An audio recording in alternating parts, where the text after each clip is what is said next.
দ্বাদশ কানন যাহা সব লীলা কইল শ্রীনন্দ নন্দন।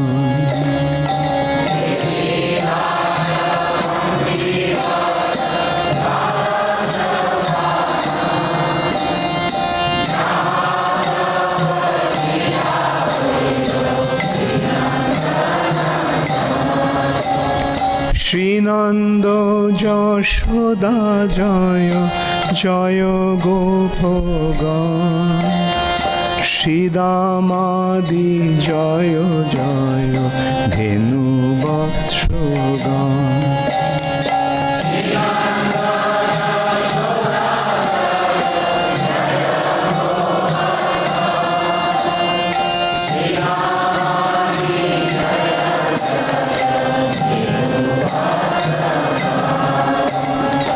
জয় বৃষভানু জয় কীর্তিদা সুন্দরী, জয় জয় পূর্ণমাসী আভিরা নাগরী।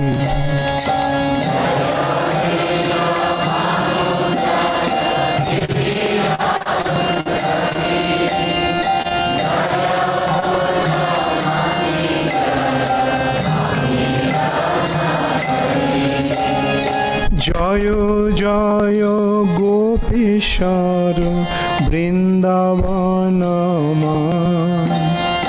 জয় জয় কৃষ্ণ সখা বটু দ্বিজরা।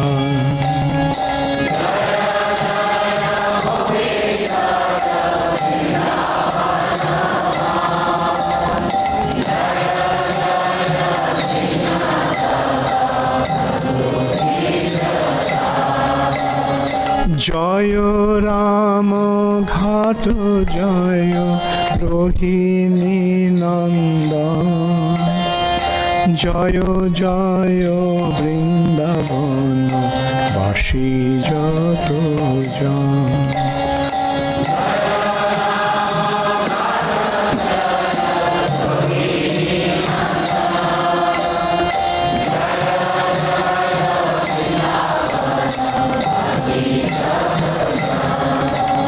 জয় দ্বিজ পত্নী জয় কন্যাগণ, ভক্তিতে যাহারা পাইল গোবিন্দ চরণ।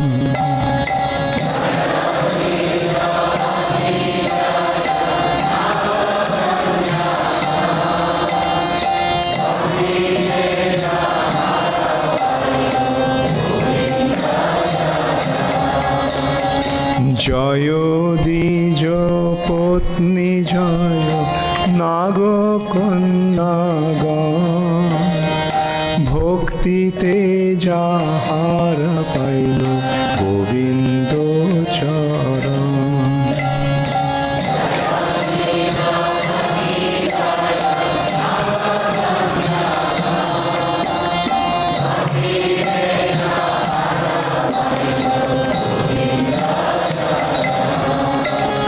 শ্রীরাস মণ্ডল জয় জয় রাধা শ্যাম, জয় জয় রাসলীলা সর্বমনোরম।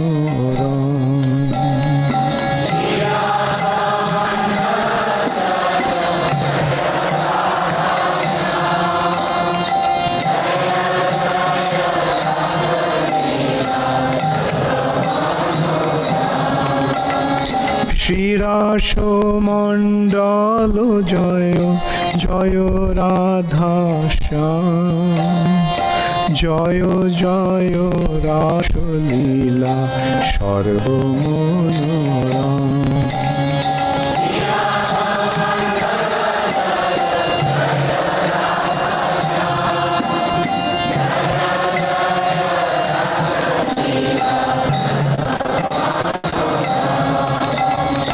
জয় জয় জল রস সর্বরস পরকিয়া ভাবে যাহা ব্রজ ব্রজেতে প্রচার।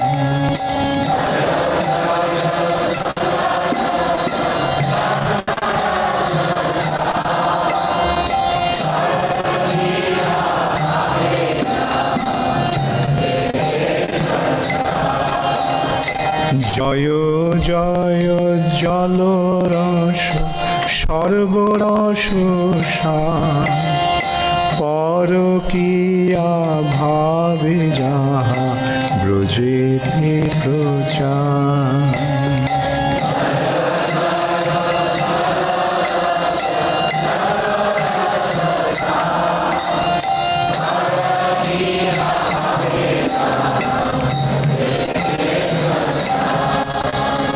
শ্রীজান্নাবা পাদ পদ্ম করিয়া স্মরণ, দীন কৃষ্ণ দাস কহে নাম সংকীর্তন।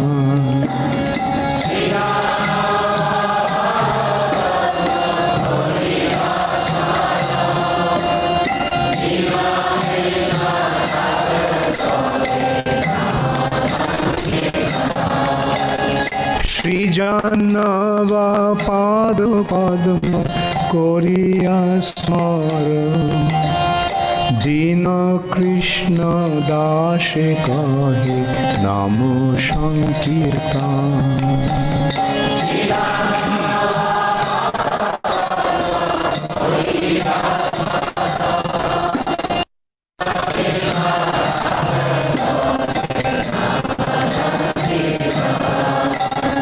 শ্রীজান্নাবা পাদ পদ্ম করিয়া স্মরণ, দীন কৃষ্ণ দাসে কহে নাম সংকীর্তন।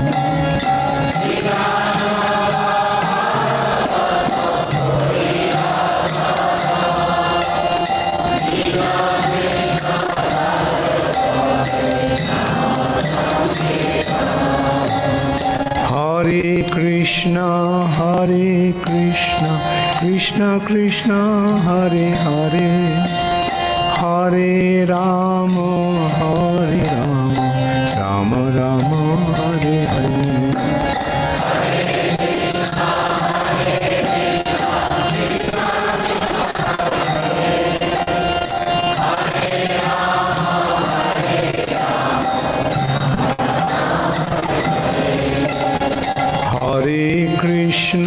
হরে কৃষ্ণ কৃষ্ণ কৃষ্ণ হরে হরে, হরে রাম রাম রাম হরে হরে।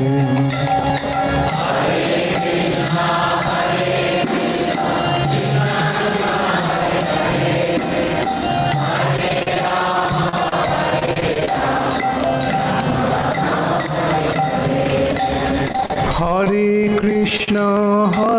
কৃষ্ণ কৃষ্ণ কৃষ্ণ হরে হরে, হরে Ram Ram Ram Hare Hare.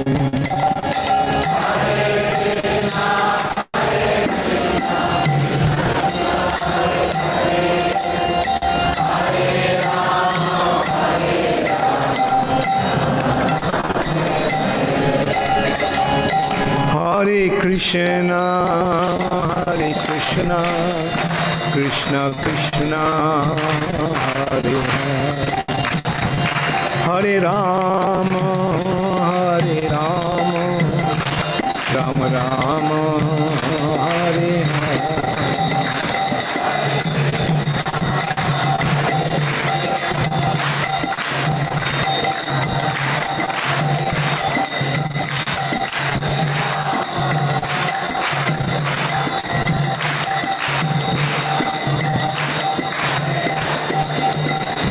Hare Krishna Krishna Krishna Hare Hare, Hare Rama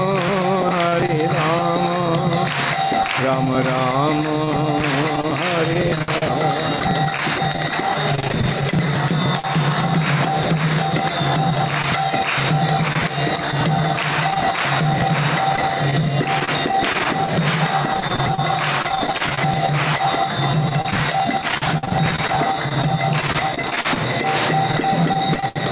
Hare Krishna,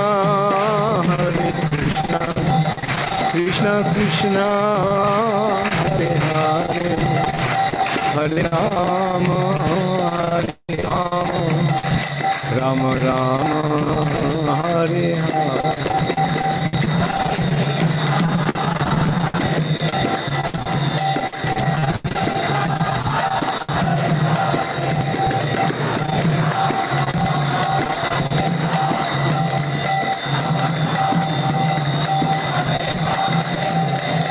Hare Krishna, Krishna Krishna, Hare Hare, Hare Rama, Rama Rama, Hare Hare.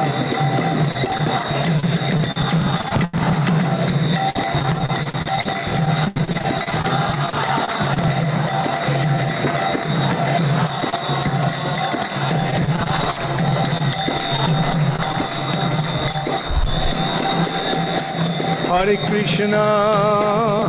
Krishna, Krishna Krishna, Hare Hare, Hare Rama,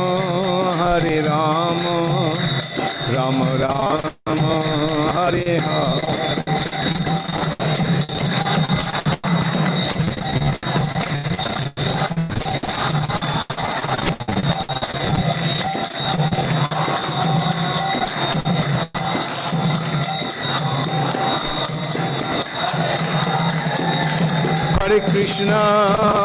Hare Krishna, Krishna Krishna, Hare Hare, Hare Rama, Rama Rama, Hare Hare.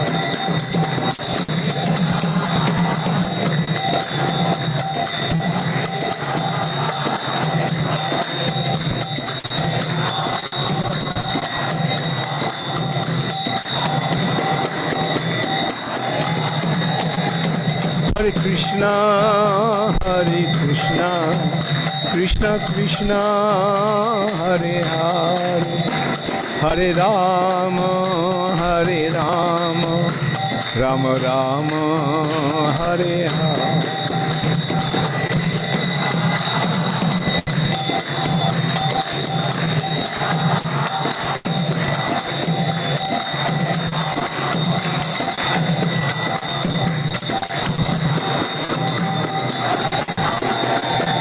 Hare Krishna.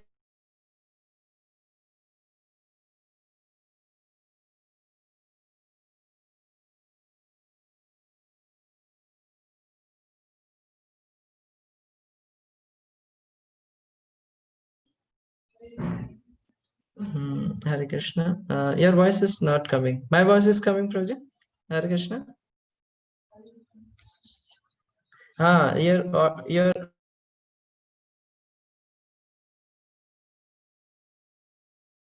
mute. Hold on. Is that good?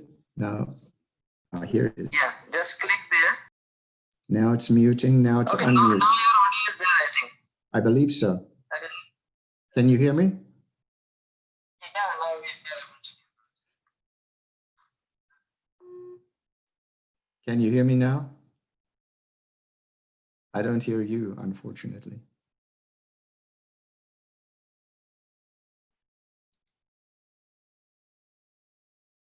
Hare Krishna.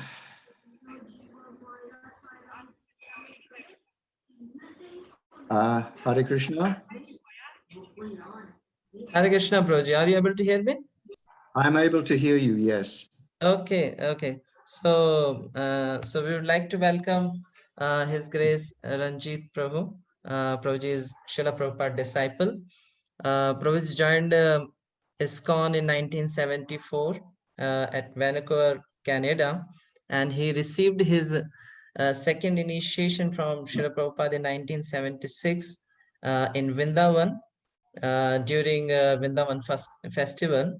He met His Holiness Bhakti Charu Swami Guru Maharaj in 1980s during his services, and later on he was engaged in serving ISKCON in various capacities, like Prabhu was engaged in managing the building of Srila Prabhupada Pushpa Samadhi temple at Mayapur. So Prabhu got opportunity to have various interaction with our Guru Maharaj. So Prabhu is going to discuss all these things about his coming to ISKCON, and various interactions with Srila Prabhupada, various interactions with His Holiness Bhakti Charu Swami Guru Maharaj. So we are very fortunate to have association of His Grace Ranjit Prabhu. So we welcome Prabhu by chanting one time Hare Krishna Mahamantra. Hare Krishna, Hare Krishna, Krishna Krishna, Hare Hare, Hare Rama, Hare Rama, Rama Rama, Hare Hare. Hare Krishna. Hare Krishna. Thank you very much for this opportunity to get the association of the devotees. I hope in a way, it is a very sad thing, and in another way, it is something that helps us all understand the spiritual reality rather than the material reality. As Prabhu mentioned, I joined in Vancouver in 1974, and I can say I never left, which is somewhat rare. The devotees, I spent a lot of time in Africa and in India, and then finally settling in the US, more or less for the last 30 years. So in the beginning, when I joined, the Vancouver temple was a big house, and there were about 40 devotees living in this house. And it was a very close relationship. And so we all became very friendly. And it was I can never remember that there was any real conflict in the Vancouver temple between the devotees, which was such a nice thing. And then as time went on, we got a farm, and there were cows. And then, but then I got very ill, and so I was sent to Dallas, where there was a Gurukul. And so I was a substitute teacher because the teachers had left for India for the festival that year in early 1975. And so I was the substitute teacher for a while. And so that was a very interesting experience, being in the ashram there and the Gurukul atmosphere. And then I was recruited to go to South Africa because I was born in South Africa. And they recruited me because I didn't need a visa. It was like the situation in India. Many British devotees went to India because they didn't need visas. And so South Africa was a similar situation. So I spent some years in South Africa. And in 1980, I came to India for the first time. Not the first time, but for the first time to stay for some time. And there I was in the Delhi temple at first. And that was where I first met Maharaj, Bhakti Charu Maharaj. And he had come there with two other devotees. One was Sarvabhavana Prabhu. I don't know whether you've interviewed Sarvabhavana Prabhu yet, but he had joined with Maharaj, or I understood that they had a friendship from there, joining in Germany, where they were both students. And Sarvabhavana, like Maharaj, was from a very good family. Sarvabhavana's mother was the headmistress of an English medium school in Calcutta. And so they were both very educated and intelligent devotees. And so he and Sarvabhavana and one other devotee, they were there in the Delhi temple. And they were discussing a rift that was starting to happen in ISKCON between devotees who wanted to surrender basically to the Gaudiyas, the Gaudiya Mat. And because Maharaj and Sarvabhavana were both Bengali, and they could understand some of the arguments that were being put forward back and forth, which were done in Bengali. So they became what you might call key figures in this debate and in this conflict. Anyway, I didn't really have much association with Maharaj then, but later that year in 1980, I went to Mayapur for this Mayapur construction project for the Srila Prabhupada Pushpa Samadhi Mandir. And there they had an office for the Samadhi construction in Rainey Park. Rainey Park was a street in Calcutta, and it was quite a prestigious neighborhood. There was a Birla facility, a Birla Institute just down the street on the next corner. And so it was a very nice place. It was one of these very, very large, I would say it was kind of like a Bengali family house, which had been converted into office residences.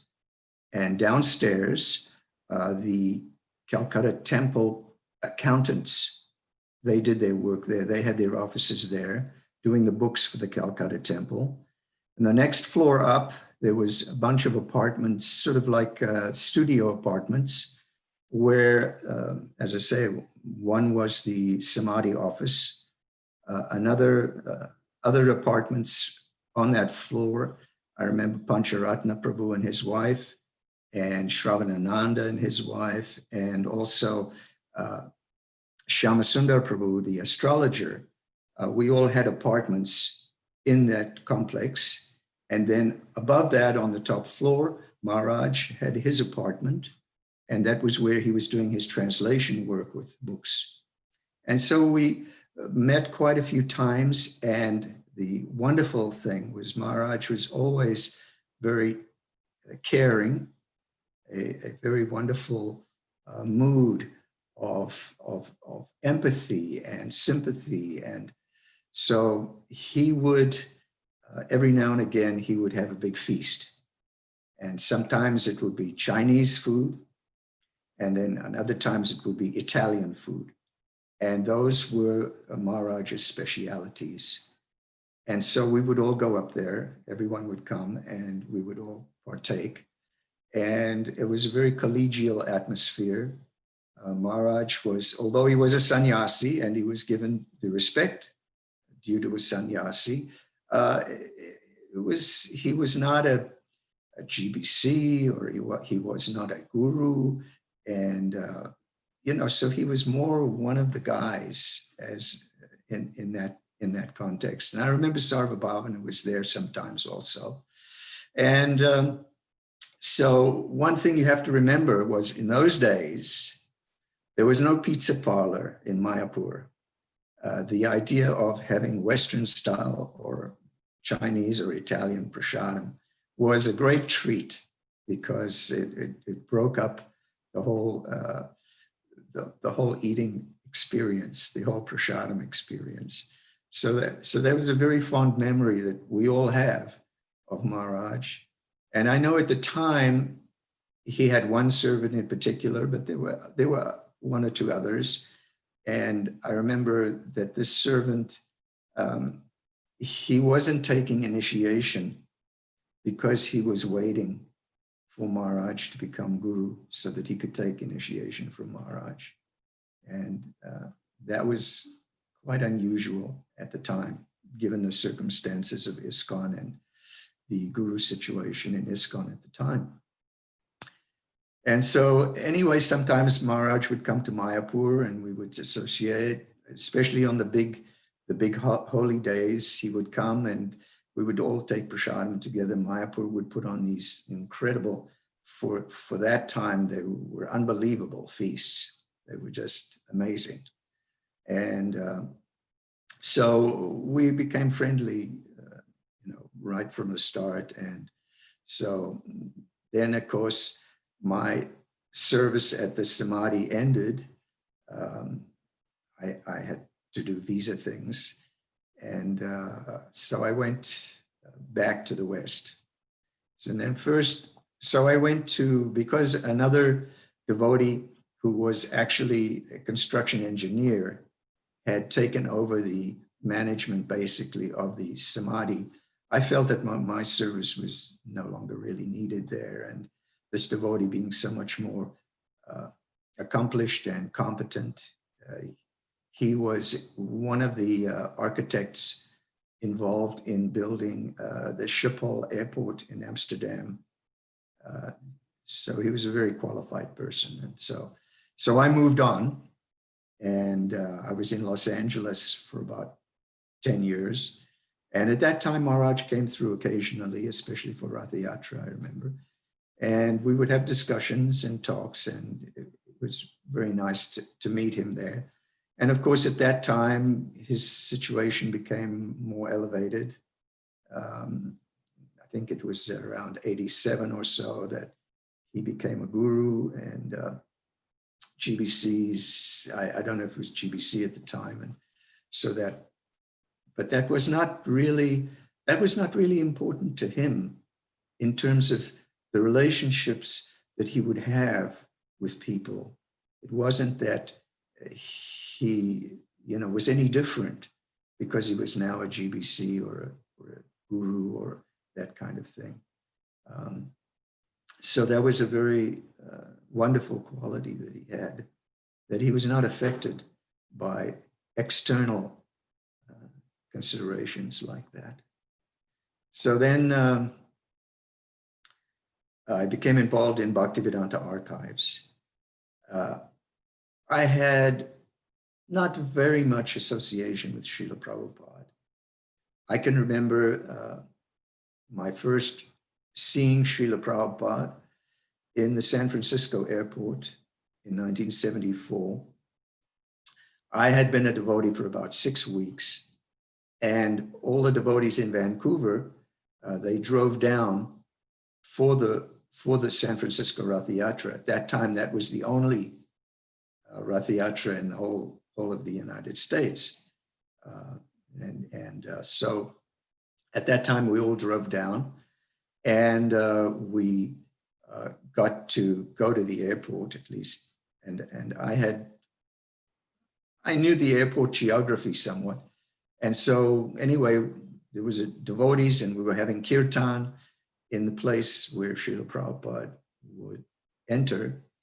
And he entered, and we all paid obeisances. And then the devotees led him off a side door to the exit. Everyone was expecting he would walk through with the devotees, but they led him through a side door, and pandemonium broke out in the airport. And devotees started running all over the place to try to find Srila Prabhupada. I can imagine that, when Krishna disappears and the gopis run around, where is Krishna? Where is Krishna? So there was kind of a similar experience that, where's Prabhupada? Where's Prabhupada? And I knew the geography of the airport, so I knew where they were going. So I ran quickly and saw Srila Prabhupada, and he was surrounded by devotees like Jayananda, who was holding the umbrella. I saw in pictures later. I didn't know who Jayananda was at the time, but later on I found out. And I was amazed that Srila Prabhupada was short of stature, that he was not a tall man, and he was surrounded by these big 6-foot guys, and Prabhupada was in the middle, and his walk, he would glide, when he walked. And most people, when they walk, there's kind of an up and down movement. Prabhupada didn't have that. Prabhupada glided through. It was so beautiful. And then, of course, Prabhupada gave class. And I remember at one time, a friend of mine, we went to, Prabhupada was staying in this apartment, and we knew where it was. So we went there just when Prabhupada was going on his morning walk. And Prabhupada would open the gate of the place where we were all standing. We all paid our obeisances, and Prabhupada called out, "All glories to the assembled devotees." And we all chanted, "Hare Krishna." And then Prabhupada went off for his morning walk. It was just such a nice exchange. And then at the that was the Rath Yatra, with a famous picture of Srila Prabhupada with his arms up like this, his arms upraised. And there's a whole story, Vishaka's a whole story of how that picture happened. And so it was that Rath Yatra. And so that was then. And of course, when I was in Dallas, Srila Prabhupada came twice to Dallas that year in 75. And I can remember, of course, one of the things was Prabhupada would send, my service was to turn on the Govindam prayers at the back of the temple. So I never got to, always felt a little left out there, that I couldn't be near the front to see Srila Prabhupada. But the only picture that I have of myself with Srila Prabhupada is in the Dallas, there was a little garden area, and Prabhupada gave darshan and discussed various things, various topics. And I remember the airplanes would fly over. And when the airplanes flew over, Prabhupada would have to stop because we couldn't hear him. And so that was Dallas. Then in India, of course, at the initiation. And before I had, as I said, been recruited for South Africa. And we came in to Srila Prabhupada's room, all the devotees that were going to Africa, South Africa. And so we had Prabhupada, encouragement before we left. And that was the last time that I saw the Srila Prabhupada in person in this lifetime. And so those were my experiences with Srila Prabhupada. I was always, it's funny that I've always considered myself an ISKCON man. I've never wanted to go anywhere else. I've never considered the arguments of any other sampradaya or that kind of thing to be anywhere near the potency and the realization and the spiritual awareness of Srila Prabhupada. He was the avatar, the not exactly avatar, but he was the devotee for this age of Kali. As he said, his books would be the law books for mankind for the next 10,000 years. And I take that to heart, that he, of course, Lord Chaitanya's appearance inaugurated the beginning of the golden age of Kali Yuga, but it is the books of Srila Prabhupada and his preaching that are the instrument of that inauguration. So sometimes, inauguration is there, that's like the initiation, but it's the follow-up that counts. It's how exactly that initiation or inauguration is implemented that is the important thing. There's a very nice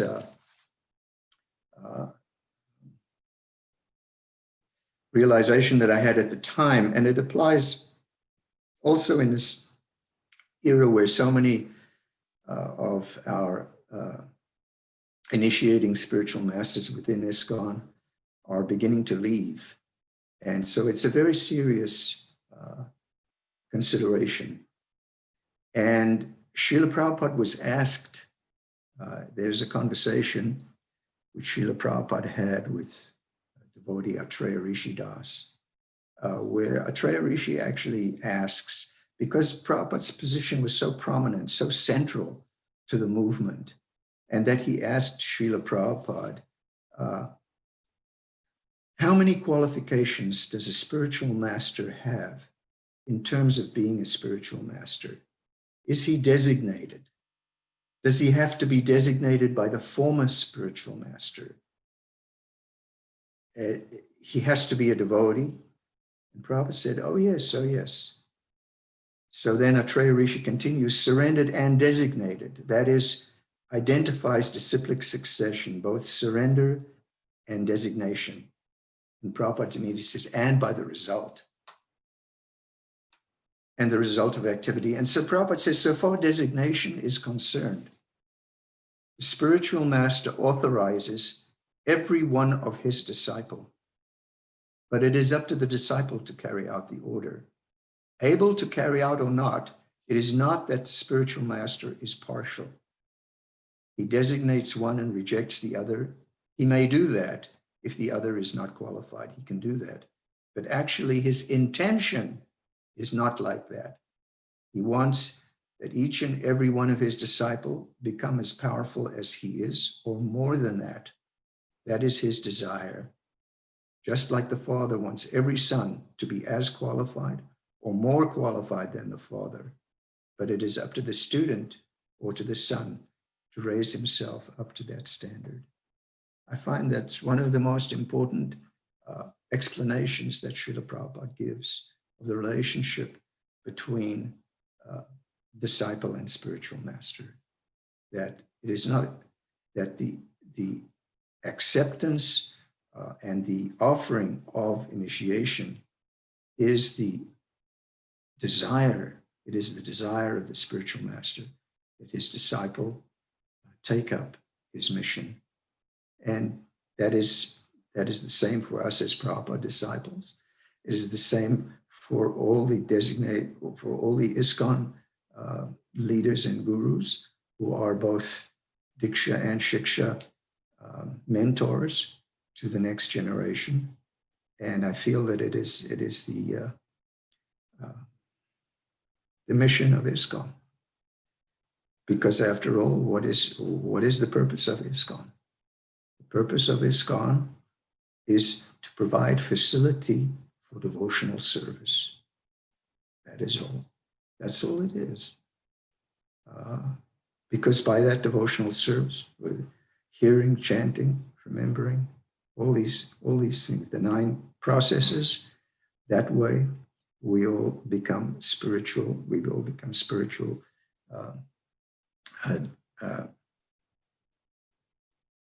spiritual seekers and spiritual practitioners.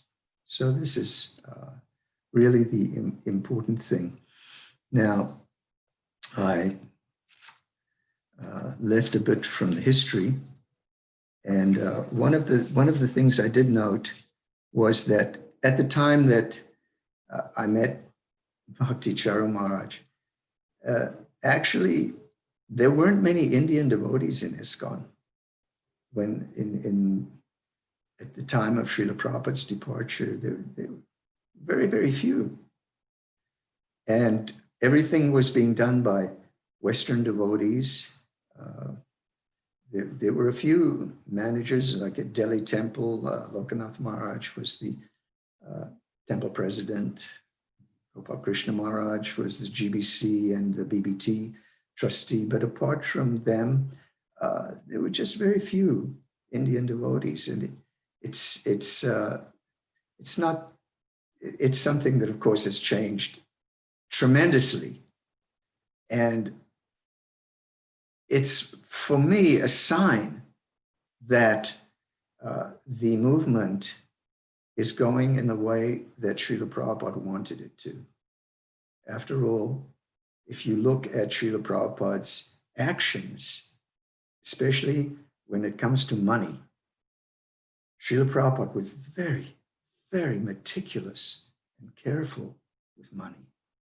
And where did he invest his money? He invested it in India. The Vrindavan Temple, Mayapur Temple, Bombay Temple, Hyderabad Temple, all these temples.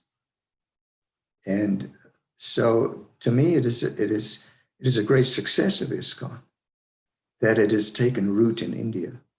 And especially, I can see how Bhakti Charu Maharaj, with his Ujjain project, must be so pleasing to Srila Prabhupada that he was able, practically single-handed, I mean, from the point of view of, he didn't get BBT money to build the temple. He was able to do this. And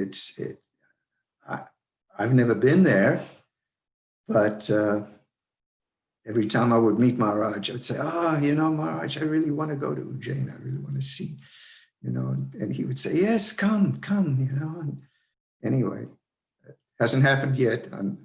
I had it on my list for the last time that I was in India in 2015, but that was the year of the 40th anniversary of Vrindavan Temple. And so the time that I had in India was taken with going to that festival, because it was a reunion of devotees like Surabi Swami, who was my mentor and authority in Mayapur for the Mayapur Samadhi construction. So in that sense, I missed the opportunity to go to Ujjain at that time, but I'm hoping. And so one thing in that association is one thing that I recognized when I was in Mayapur and Calcutta, that the accountants downstairs, there was a very cultured gentleman who was the chief accountant, Mr. Das Gupta.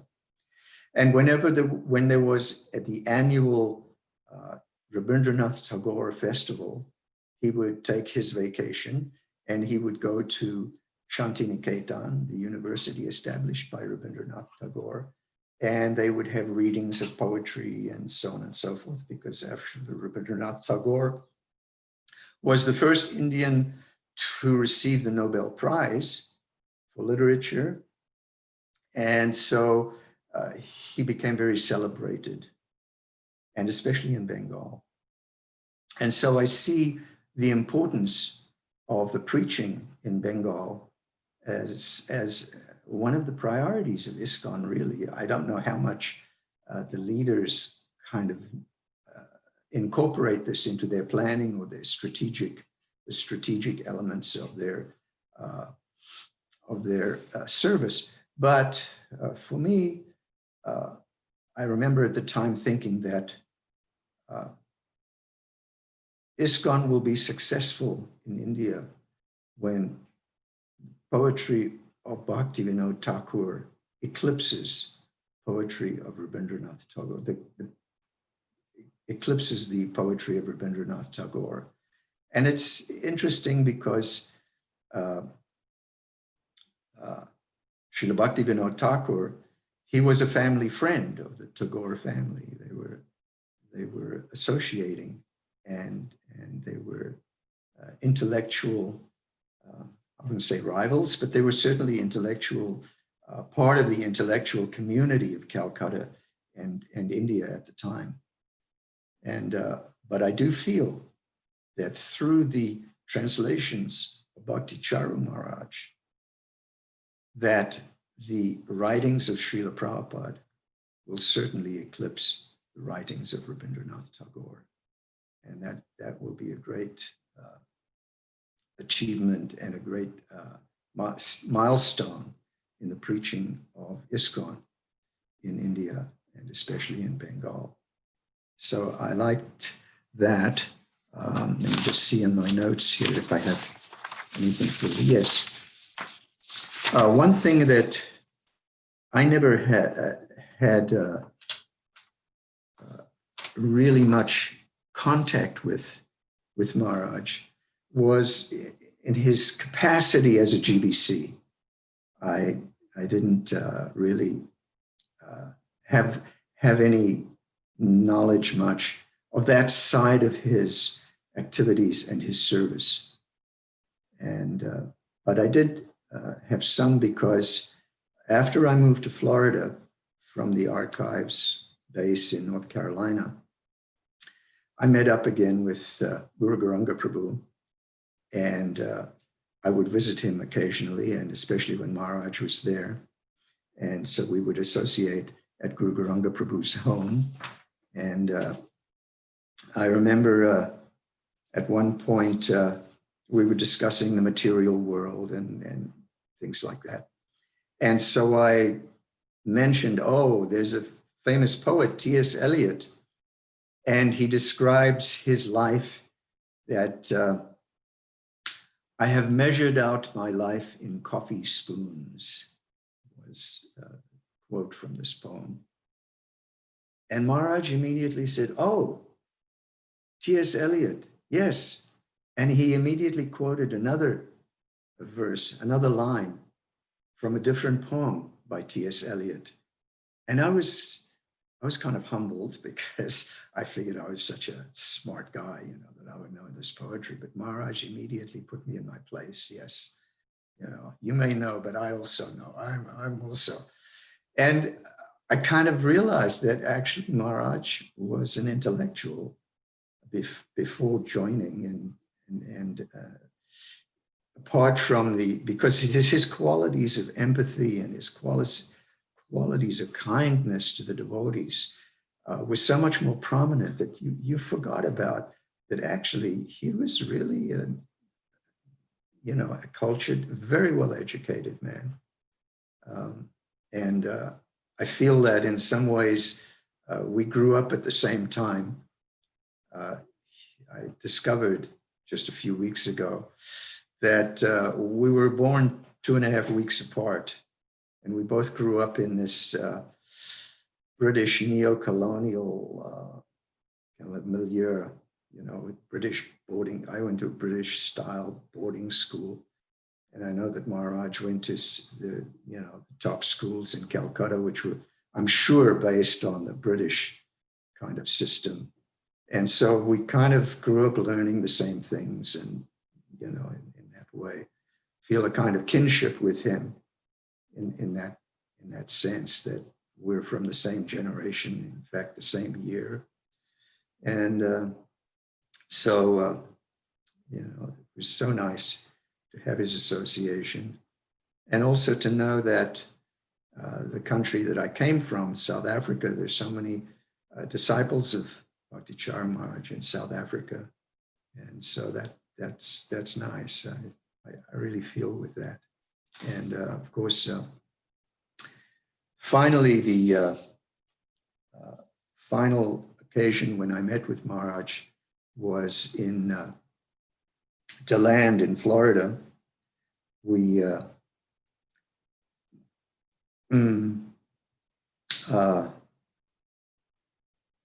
I had, because Maharaj, you know, one thing there, he was so much an ISKCON man that he assigned his rights for his book, his autobiography, to the BBT.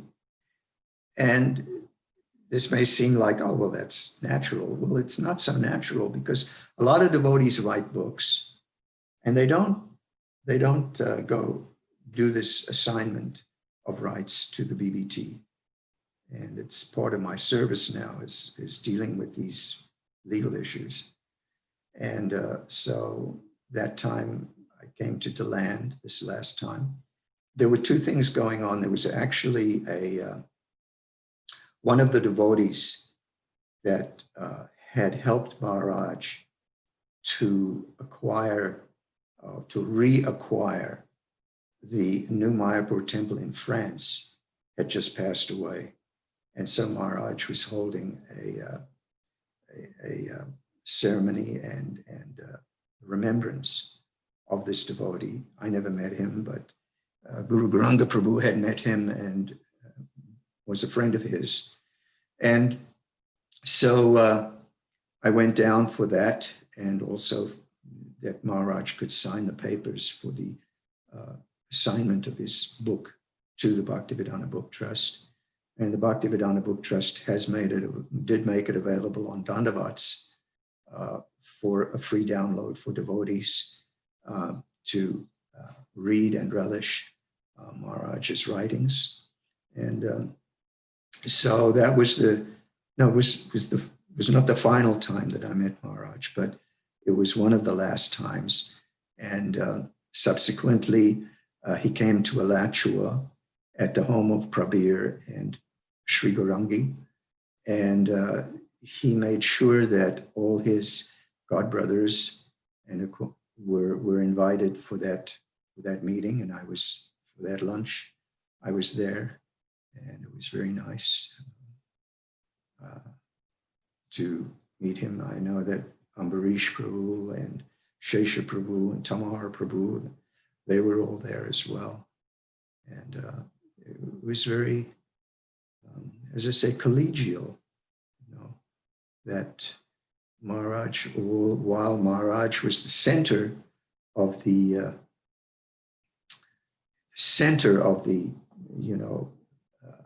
gathering, you might say, that we would not have, met at Prabir and Sri Gaurangi's had it not been for Maharaj's presence.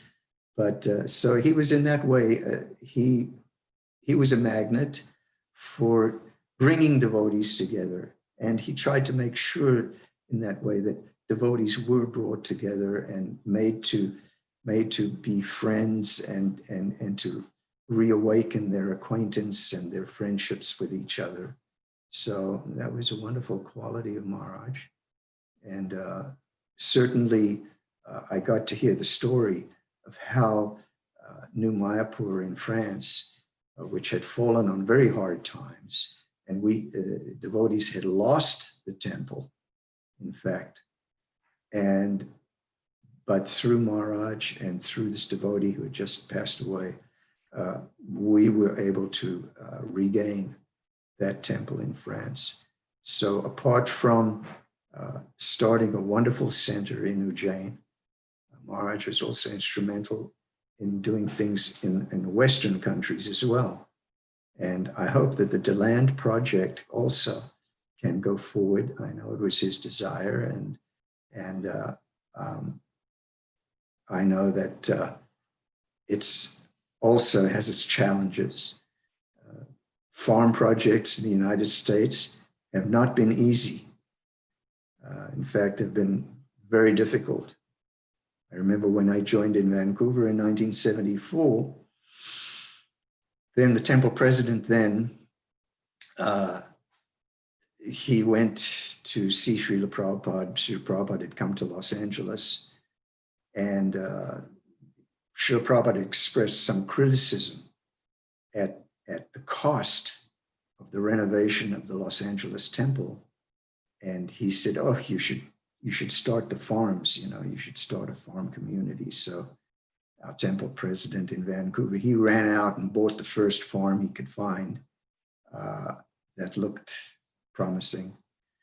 And within a few years, the project collapsed, basically. And so I know it's not easy, but we have the examples of New Vrindavan and Gita Nagari. Both projects have had their difficulties, but they have come through. And I hope that the same can happen in DeLand. And they already have some cows, and cows are a great responsibility. So I trust that we can also do this and make this Florida project a success.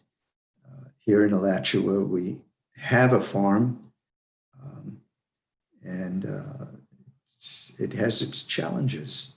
So I know that, but that's as I say, that's what life is for.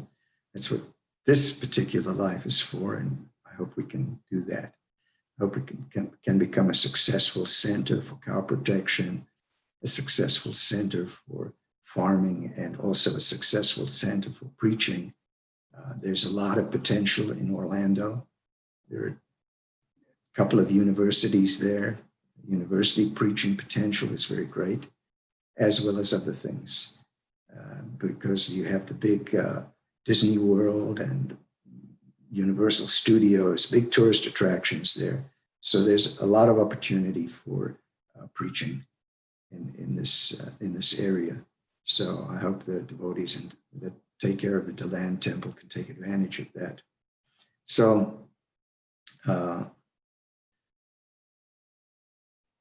apart from that, Maharaj always had tremendous was always looking to care for devotees and always wanting to see the best in devotees and try to encourage them in their Krishna consciousness. And that was his. So it is a great loss for all of us that he should leave relatively soon. With regard to his leaving, I'm gratified that in a way that it was so quick, relatively quick. It was not a long lingering kind of thing, where months and months and so on. So in that sense, it was a great blessing on us that it could be so quick. But of course, it is not something that we would have liked, Maharaj to be with us a lot longer. As one of my devotee godbrothers, godsisters, anyway, one of them said, one of the good guys, such a pity that he should leave us at this time.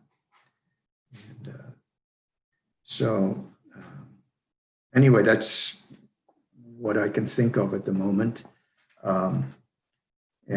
So if anyone has any questions or comments, or I thank you for this opportunity to let me know. And I'll try to see what I can do. Hare Krishna, Prabhuji. Thank you for such a nice class. There are a few questions by devotees. So, first question is, can you please tell something about your first initiation? And there was some past time regarding second initiation as well. Okay. Yes. Okay. So the first initiation was interesting because it took place in Dallas. So I was in Vancouver in 74, and beginning of 75, and I became very ill. I was living on that farm that I mentioned, and I developed some bronchitis, and so I just appealed to the temple president, look, this is not going to work. I have to go somewhere. And so at that time, they needed a teacher in Dallas as a substitute for teachers who were leaving for India. And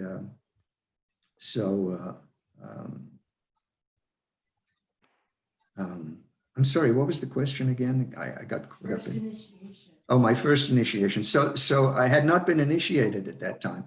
And so then I arrived in Dallas, and I was there for a couple of months. And at one point, the temple president, he was the school headmaster, Dayananda Prabhu, old Prabhupada disciple. He had joined in 67 in Los Angeles, I think. And so he said,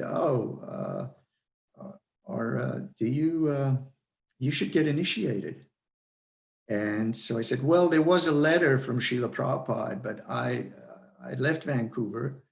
And so he said, well, then I'll contact the Vancouver temple president. And they found the letter, and they found my name was there in the letter.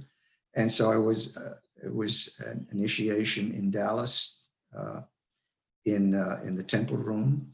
And that was Dayananda Prabhu was the priest, and I was the only initiate. And that was my first initiation, fire yagya in the temple.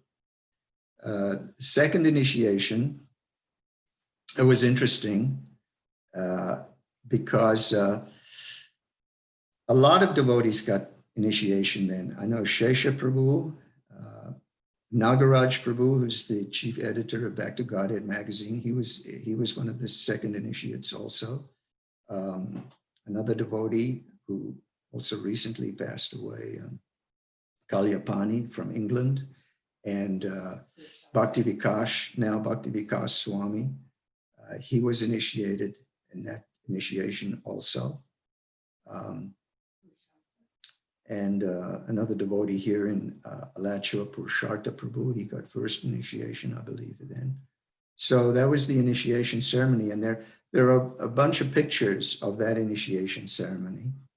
And so actually I also just made it into that picture. So there was another picture of me in the presence of Srila Prabhupada. But so when I came to get the Brahmin thread and the mantras, so because I had to go to South Africa, they made me first in line. So that, because sometimes Srila Prabhupada would start when there were a lot of initiates, and he would stop after 5 or 6 and say, I'll do the rest tomorrow. And they didn't want that for me because I had to go. And so they put me in the front of the line. And so I came in, and before I came in, Hari Shauri Prabhu, he gave me the Brahmin thread and he put it on me. And so I went in, and when I walked in, of course I paid Dandavats, and I chanted very loudly, Nama Om Vishnu Padaya Krishna Prishtaya Bhutale Srimati Bhakti Swami Niti Namine Namaste Saraswati Deve Gauravani Pracharine Nirvishesha Shunyavadi Paschatya Deshatarine Jai Srila Prabhupada. And then Srila Prabhupada immediately said, Jai Srila Prabhupada. And for a split second, I wasn't expecting that, because but then I realized, oh, well, of course, he is saying Jai Srila Prabhupada for his guru, Srila Bhaktisiddhanta Saraswati Thakur. So Srila Prabhupada. And so that immediately, in a way, emphasized that whatever worship or whatever kind of honors are being presented to the spiritual master, a bona fide spiritual master will always pass them on to his spiritual master, and then they get passed on in the line of disciplic succession to Prabhupada himself. And so anyway, there's more to this. This is quite... So I went to get the mantras from Srila Prabhupada. And so I was sitting there, and in my hand I had they gave you a sheet with all the mantras on them. And so Srila Prabhupada started on the mantras, and then after 3 or 4 mantras, he skipped a mantra. So what do you do? What do you do? So my thing was, I didn't want to get a mantra left out. So I started chanting the mantra that was written on the sheet. And when I started it, Prabhupada made this sound in his sort of, as if, because, and I dared not look up at him. I just kept my eyes fixed on the sheet of paper. And I don't know whether, but Prabhupada realized, oh, I skipped the line. And so then he went back and said the correct line. And, sometimes the devotees say, oh, Srila Prabhupada could never make a mistake. Everything he said was exactly right and everything. Well, it's not quite like that. We all have our humanity. And in the human form of life, we all make mistakes. And so that was one lesson. So then the next lesson came. So he said, where's the thread? So I already had the thread on. And again, I heard this, So I took the thread off, gave it to him, and then he put it back on me again. And I subsequently found out later that Hari Shauri Prabhu got called out for that. He said, you can't put the thread on the initiates. That is the service of the spiritual master to give the thread. So those were the 2 things that happened during my initiation.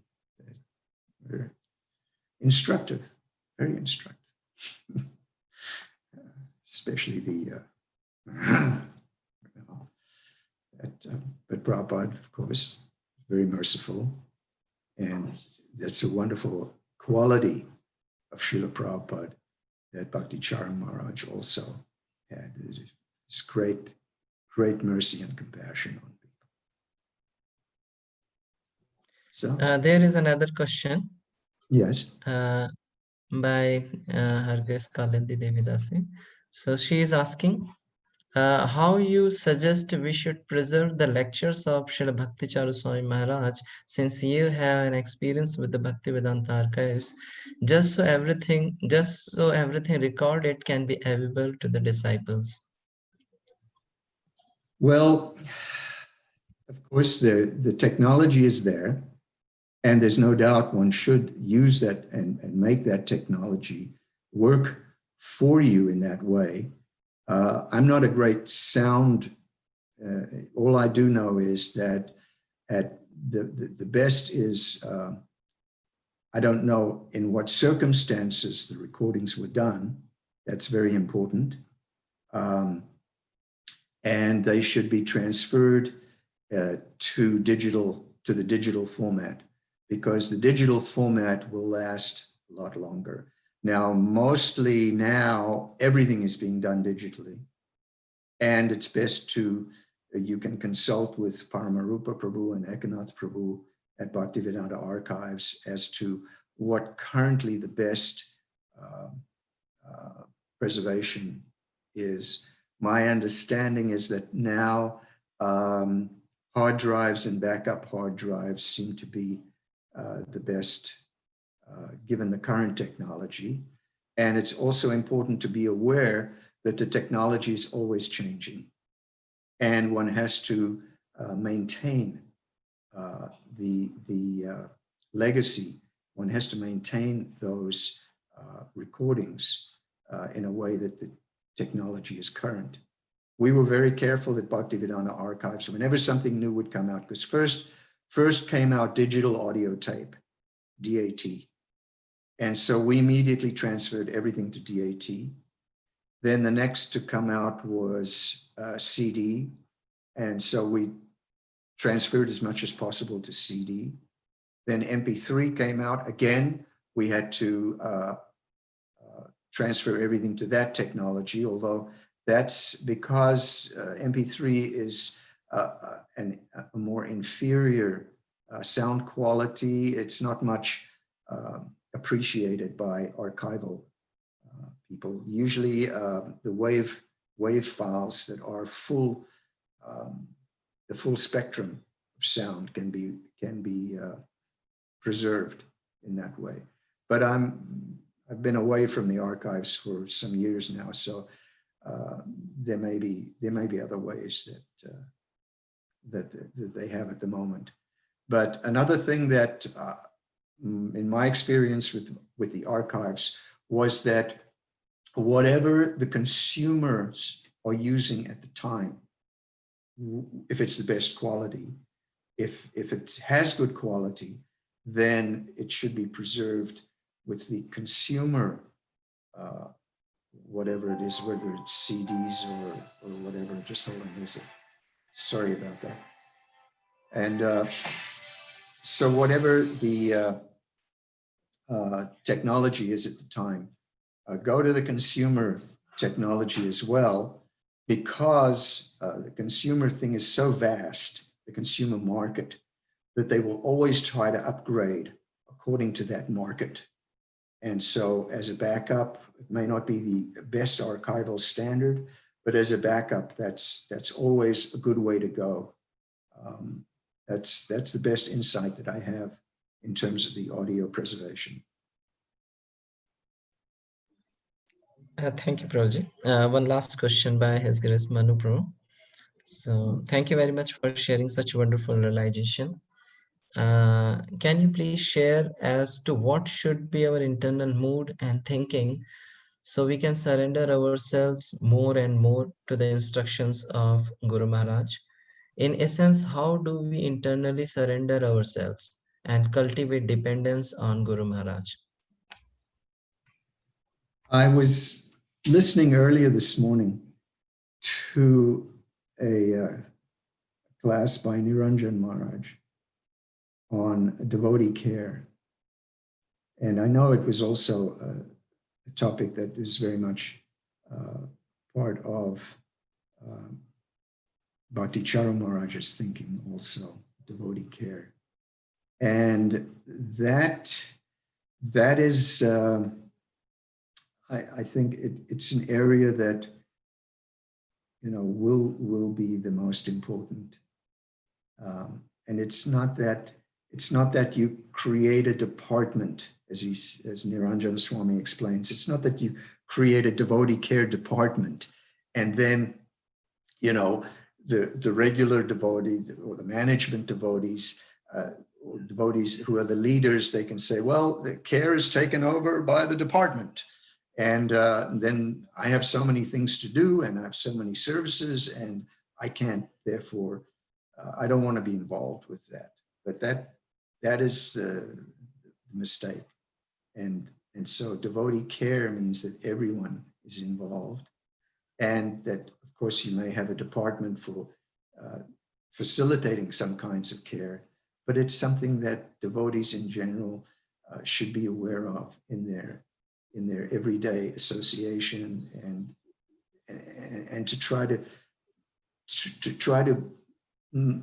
be of assistance in that way. So I really think that's the most important thing. Of course, preaching is always there, book distribution, all the regular ISKCON activities are there, but that particular thing of devotee care is, I think, something that Maharaj would have emphasized, and I can see more and more in ISKCON that it is devotees are becoming aware of it and want to make it part of their internal life of their association with devotees, and their care for the movement will, as Prabhupada said, how much you cooperate, will be a sign of how much you love me. In the same way, how much you care for the devotees who are in difficulty, or devotees who have doubts or have, left the association, how much you care for them. And I know that Maharaj mentioned that to me on a couple of occasions, that, we want to reach out and associate, find out why our devotees leave, why a particular devotees, and try to be personal and try to contact those devotees.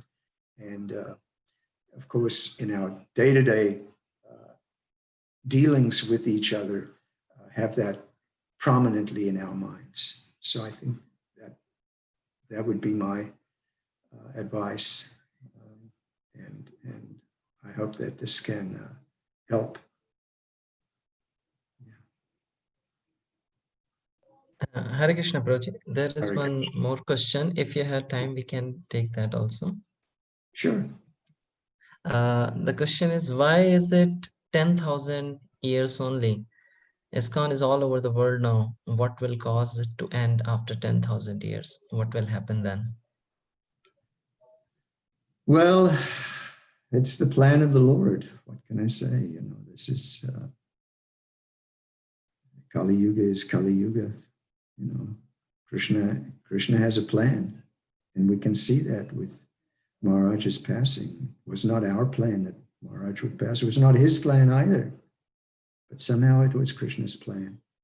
So we understand Kali Yuga has to happen, has to take place. And so as much as we can be aware of it and work with it and just at least create this golden age, that golden age is not going to happen by itself. It's going to happen because devotees, ISKCON devotees, carry through. They implement the inauguration by Lord Chaitanya of the golden age of Kali Yuga. That's the inauguration. But now it's time for the implementation. And we know that, in a way, it's fortunate for us that we don't have so much the lifespan to see it through. And it's not our philosophy that we want to come back here and experience any more of this Kali Yuga. We should, have the desire to go back to Godhead. And, that's our goal. And after 10,000 years, we know that, things will deteriorate. And before the next Satya Yuga takes place, Kali Yuga has to happen. That's the natural order of things, the natural order of the material world. It's why the material world is here. It's so we can just take heart in the fact that, somehow this is Krishna's plan, and we have to try to make our plan his plan. That's Rishikena Rishikesha Sevanam Bhaktir Uttamam, that we surrender our senses to the senses of Krishna, and that this is the highest bhakti. So we cannot, there is a destiny. There are nice articles by Chaitanya Charan about destiny and free will and karma and how they work, how the interplay is there. And so this material world, this planet has a destiny, and part of that destiny is Kali Yuga. So, but it needn't be our destiny. Our destiny is determined by Krishna. And I don't know if there's anything more that I can say. I'm not breaking in this area. Hare Krishna, Prabhuji. Thank you very much for your most valuable association to all of us. We express our heartfelt gratitude to your grace for enlightening us. You talked about the close exchanges with Guru Maharaj, especially that Chinese and Italian feast at Mayapur.